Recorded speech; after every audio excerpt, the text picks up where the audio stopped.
Today I'm going to be showing you how to make adorable little bird's nests for your decorations. You can put it on your mantle or your wreath, wherever you want. For this project, all you're going to need is some nesting material, some rope, thread or twine, and a needle and scissors. So I have a large needle here, and I'll show you what pack I got it from. It would be like a tapestry needle, and it is pointy to help you get it through the nesting material. So I'm going to show you the different types of nesting material that you can get. Obviously, the birds get their material from outdoors, so I encourage you to spend some time outside and enjoy gathering your materials. You can get the raffia, which is what I made our little nest out of here, that you can see is with green thread, and I did that just so you can see the stitches that I made. This one obviously looks much more natural. It's because I used raffia, store-bought raffia for this one. And then this nest here, I used raffia, store-bought raffia, and a harvested nesting material, which just so happened to be morning glory vine that dried. So, and it was just easily accessible for me.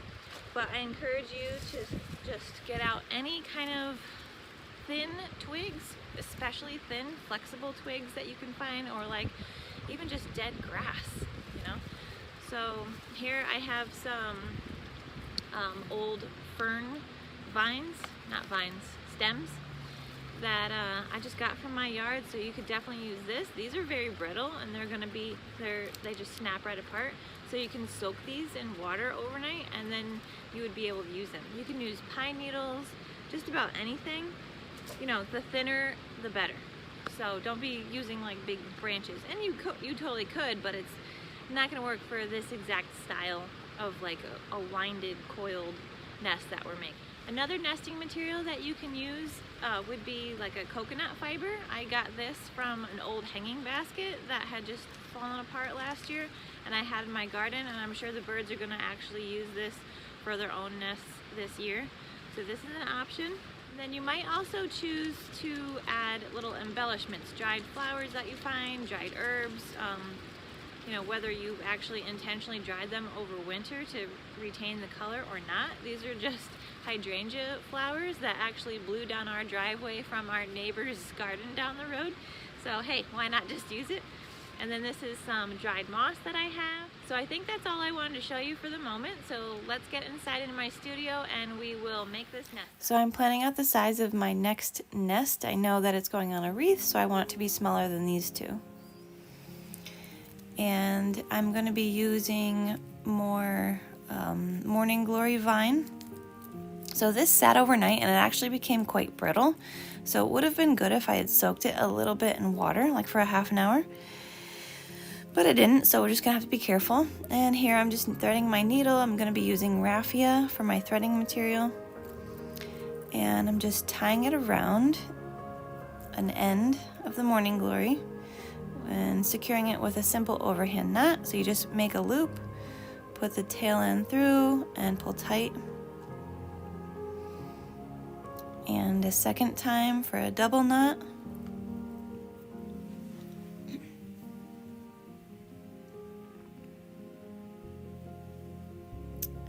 Then just trim the excess off of both the threading material and the nesting material. This is creating the center of your nest. So I'm wrapping the raffia around. I ended up doing it 5 times. You could do it more. I don't recommend doing it less because this just creates a nice little hearty center for you. So taking the needle up from the bottom,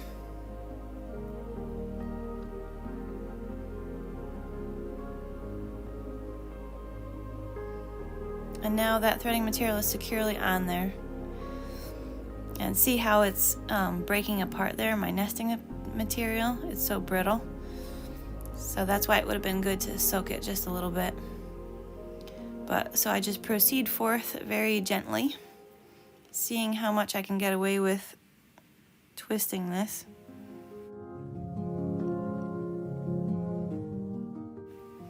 So first off, I'm actually, because it's so brittle, I'm going to be wrapping the threading material around the nesting material itself a few times just to kind of help hold it together.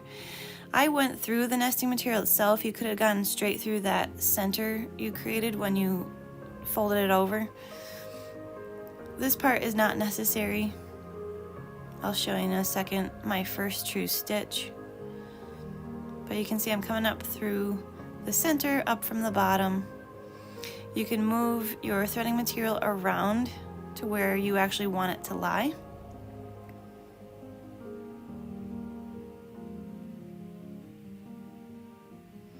So now, in my opinion, this is kind of like my first real stitch, because I'm going to be going up from the bottom into the center that I created. So now we're actually securing the new coil to the center. Alright, so I'm kind of putting my threading material where I want it to go. Going up through the center.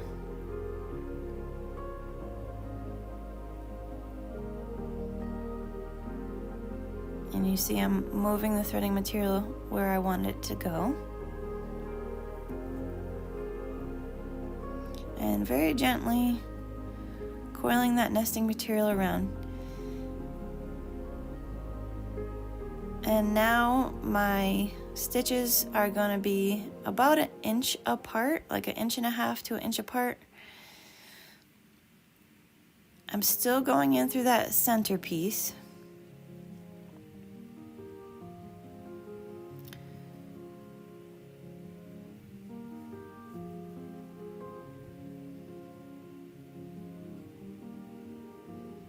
Wrapping around, coming up from the bottom. Wrap around.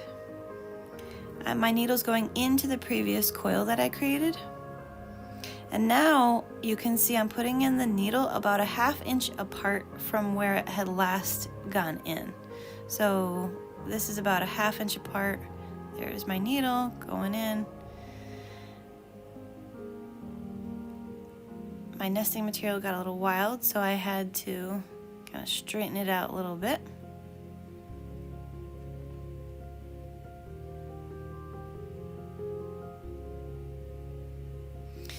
And now I'm actually going to be raising the sides, believe it or not. These baskets grow quickly, so you might want to make it smaller than you think you might need. So instead of wrapping the nesting material around itself on the outside, I'm actually going to be raising it up and kind of more putting it on top of itself.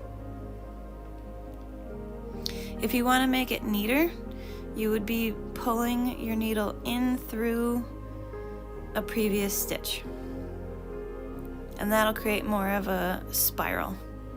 So here I put in a clip of a pine needle earring that I made, and it's just showing you how you can get a neater spiral if you put your needle in through the center of the previous stitch or just to the left.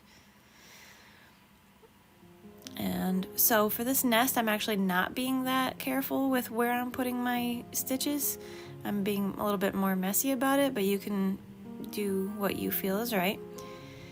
And here I'm just continuing with my spiral, going around, coming up from the bottom.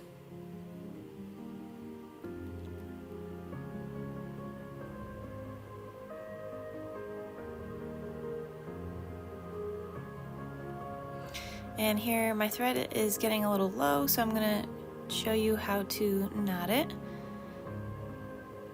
I'm going to put my needle in to a previous stitch.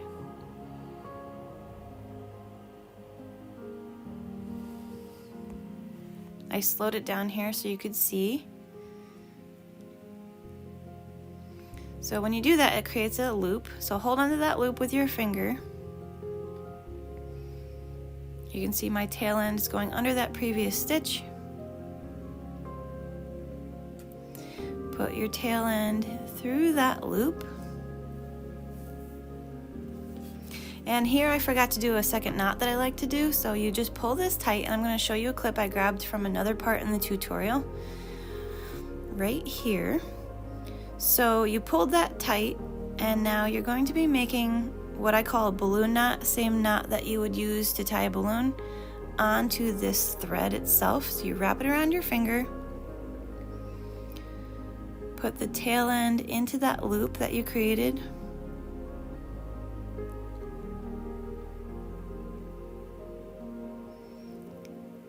and shimmy that puppy down to the base of your nesting material. This knot might be pointless. It makes me feel better anyway, so kind of use your own judgment, and if you think the first knot makes it secure enough, that's fine.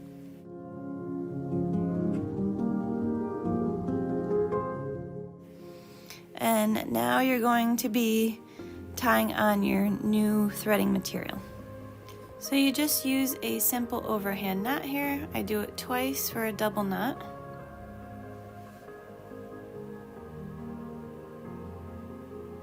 Cut off the excess. Thread my needle again. And we're back in business. I sped it up.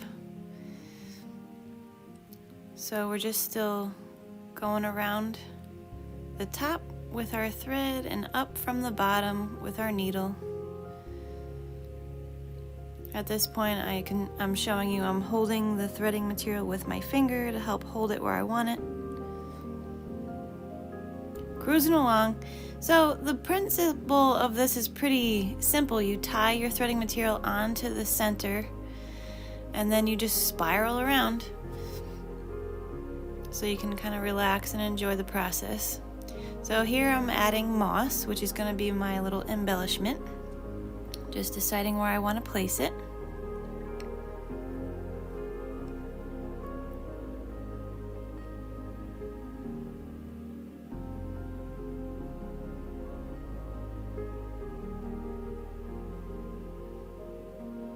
So it's going on the outside because if I were to put it like on the top of my row, you wouldn't see it because you're gonna eventually be covering it up with more nesting material.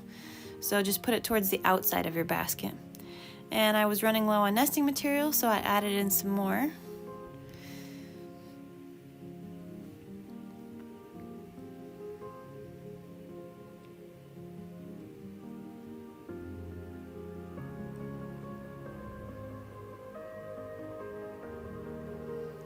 Some more moss.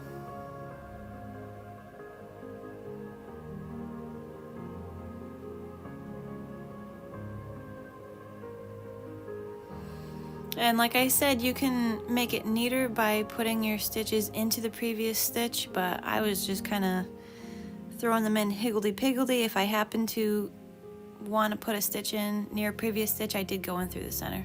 And now we need to change our thread again, so we're going to be creating another knot. We'll go through that again.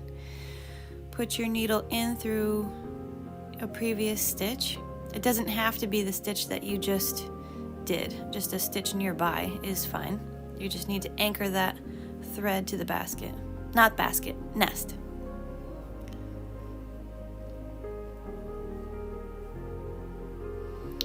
So you create that loop, pull your tail through, tighten that down.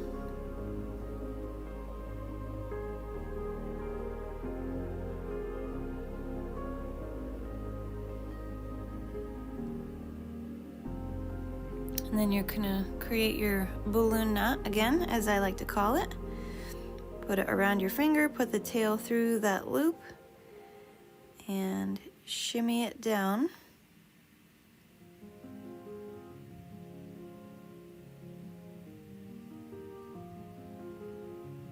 Cut the tail off, and then I sped it up here, just tying on the new threading material.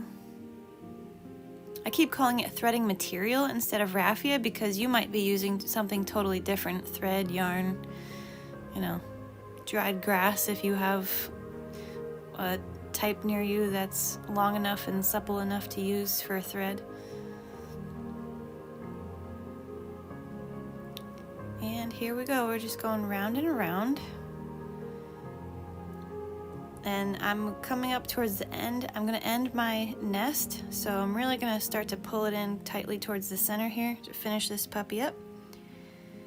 And then I'm going to show you, I went around a few more times, and I'm going to show you just in a fast frame here, me tying the last knot.